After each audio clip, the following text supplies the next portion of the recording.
దాడికి గురైన చిలుకూరు ఆలయ ప్రధాన అర్చకుడు రంగరాజును సీఎం రేవంత్ రెడ్డి పరామర్శించారు. ఆయనతో ఫోన్లో మాట్లాడారు. ఇలాంటి దాడులను ప్రభుత్వం సహించేది లేదని తేల్చి చెప్పారు. దాడికి పాల్పడిన వారిని కఠిన చర్యలు తీసుకోవాలని పోలీసులు అధికారులకు సీఎం ఆదేశాలు జారీ చేశారు. ఏ సహాయం కావాలన్నా ఎమ్మెల్యే యాదయ్యతో మాట్లాడవచ్చని రంగరాజును సీఎం భరోసా ఇచ్చారు. నమస్తే సార్, క్షేమంగా ఉన్నాము. మీరందరూ కూడా క్షేమంగా ఉండాలి. ఇది ఒక చెప్పడం ఏం సార్, మీరు ఉన్నారు, రక్షిస్తున్నారు. పోలీసు వ్యవస్థ బ్రహ్మాండంగా పనిచేస్తున్నది.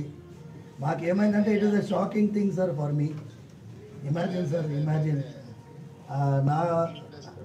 నా స్వయం సెన్సెస్కి రావడానికే చాలాసేపు పట్టింది sir. And then I had to recover and then we took that initiative. తర్వాత పోలీస్ అయితే ఎక్సలెంట్గా they have taken it up. And ఇది ఒక నెట్వర్క్ని సార్.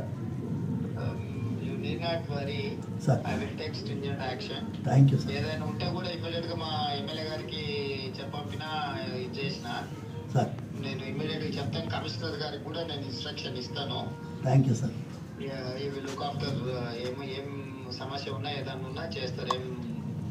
ప్రెజర్ తీసుకోవాల్సిన అవసరం లేదు. స్వామివారి యొక్క ఆశీర్వాదంతోనే మీరు ఆ రోజు పాదయాత్ర వెళ్తూ ఉండగా ఆశీర్వాదం పొందారు. అవును సార్, అవును అవును సార్, అవును సార్, అవును సార్. మందిరానికి కూడా వస్తాను. రండి సార్, స్వామివారు జాగ్రత్తగా ఉండండి. ఏదైనా విషయం ఉంటే ప్రభుత్వం మీకు పూర్తిగా సహకారంగా ఉంటుంది. Thank you sir. నమస్తే సార్. నమస్తే సార్. ఓకే ఓకే నమస్తే.